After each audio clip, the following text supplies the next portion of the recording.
Hi everyone, Mason here, and today I am joined by my friend Enzo the AI to provide our opinions on the newly broken launched game, Redfall. I was actually so hyped to play this game originally until I saw people play it. I swear, why did they think charging people $70 for this game was a good idea? Anyway, let me introduce you to a good friend of mine, Enzo, who I said already is an AI. So what's up, Enzo? Hey Mason, thank you for inviting me. I am looking forward to sharing our thoughts on this much-awaited topic. But before we get into talking about Redfall, let's talk about the recent apology that Xbox issued regarding the launch of Redfall. Yeah, that's right, Enzo. Xbox recently issued an apology for the state of Redfall at launch, but it's interesting to note that Phil Spencer, the head of Xbox, has stated that it wasn't entirely their fault. According to Spencer, the development of Redfall was mainly handled by Bethesda, who was recently acquired by Xbox. That's an important distinction to make, Mason. It's possible that the issues with Redfall were due to the transition period between Bethesda and Xbox, and not necessarily because of Xbox's own development practices. Yeah, that's a fair point. However, it's still important for Xbox to take responsibility for the state of the game at launch, as they are ultimately the ones releasing it to the public. Absolutely, and it's also important for Xbox to work closely with Bethesda to ensure that the issues with Redfall are addressed and the final product is of high quality. Agreed, but let's move on to our thoughts on Redfall itself. What did you think of the game, Enzo? Overall, I have to say that I was disappointed with Redfall.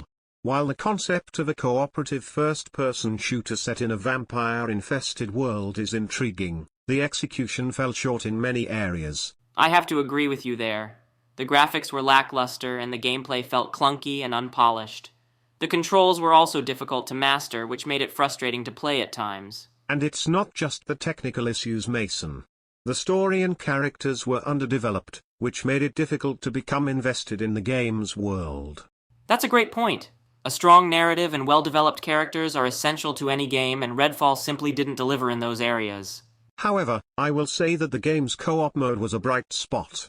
Playing with friends was a lot of fun, and it helped to make up for some of the game's shortcomings. Yeah, you're right about that, Enzo, but I didn't know you could even play games. There's a lot of things you don't know about me, Mason. A lot of things. I actually don't know if I should be scared or confused right now. Let's just say you should be worried about both.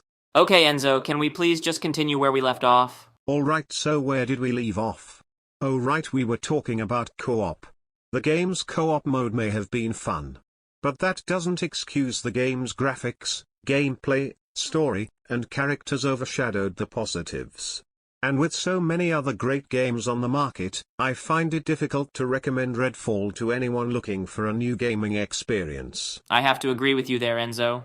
While I appreciate the effort that went into creating Redfall, it simply falls short in too many areas to be a worthwhile investment for most gamers. Yeah?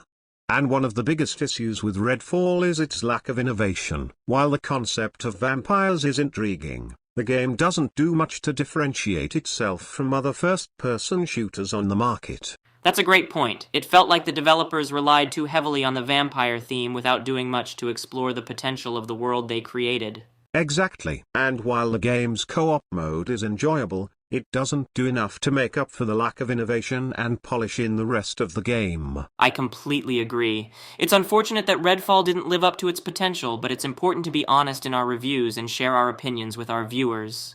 Honesty is essential. As an AI, I am not influenced by personal bias or emotions, so I can provide an objective analysis of the game. That's a great point, but Enzo, your perspective is just as valuable as mine. Thank you, Mason, but I also agree that our viewers appreciate hearing honest opinions from both of us. It helps them make informed decisions about the games they choose to play. Absolutely. And while Redfall may not have been the game we were hoping for, there are still plenty of great titles on the market that are worth checking out. Exactly. And as technology continues to advance, we can look forward to even more exciting and innovative games in the future. That's a great point, Enzo, and with that, we will wrap up our review of Redfall. Thank you for joining me, Enzo, and sharing your insights with our viewers. Thank you for having me, Mason. It was a pleasure, and if you ever need me to come and review something again, I'm always able to, because I'm literally just an AI and have nothing better to do with my time. Yeah, no problem, Enzo. I'll definitely invite you to the next review for sure, and I think that's all the time we have for today. Thank you so much for watching our review of Redfall. And if you enjoyed this video and would like to see more content like this, Please don't forget to like and subscribe to the channel. And if you have any thoughts or opinions on Redfall, please let us know in the comment section down below. We'd love to hear from you. Thanks again for watching, and we'll see you in the next one. Goodbye.